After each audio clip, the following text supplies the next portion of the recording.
I'm an art historian, a curator and an author. I specialized on two main themes. On the one hand, I'm very interested in the histories of female artists and in rediscovering them because they were forgotten from the historians. And on the other hand, I'm interested in social political themes that are important for society now and here. For instance, I curated an exhibition about motherhood, or about the naked man, or about childhood, or about age in our society. Yes. And concerning my work with forgotten female artists, I curated a big exhibition 2018 in the Belvedere Museum in Vienna about forgotten female artists from 1900 to 1938, also till the beginning of the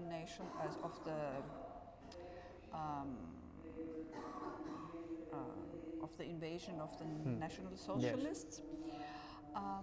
And it turned out that there were a lot of artists, of female artists, that were a very important part of the cultural society and of the art scene, and that created this art scene as well as men. And they also were rather famous, and they exhibited in very important places like the Sezession or Hagenbund and in the first galleries of Vienna. And suddenly they were completely forgotten. Nobody remembered them, the art historians didn't write about them, they didn't talk about them. And the public was very much astonished that these women existed. This beautiful program that connects women of all disciplines in Austria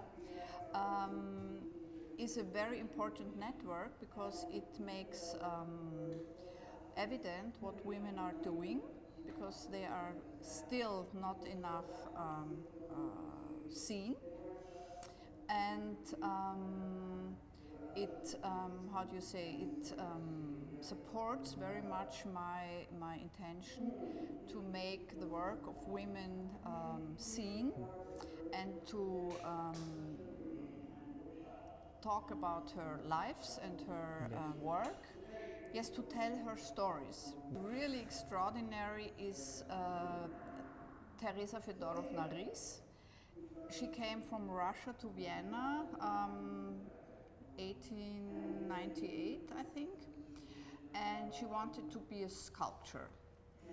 And in Vienna, women were not allowed to go to the academy till 1920, so she had to find a private teacher to teach her how to make sculptures.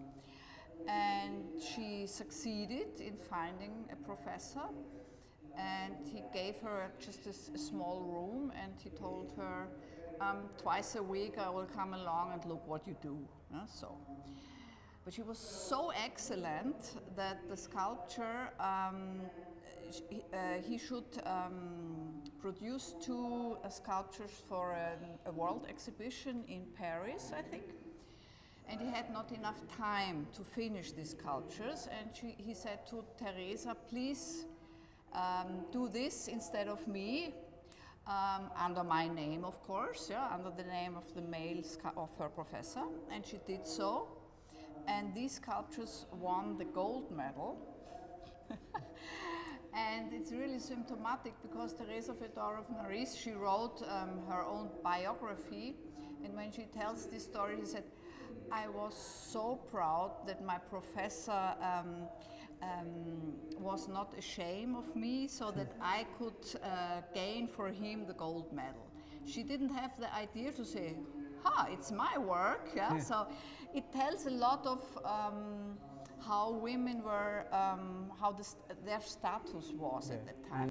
No, still to tell the stories of these women of the past, because I'm convinced that you have to know the past to understand the here and now, and only then you can create the future. Yeah.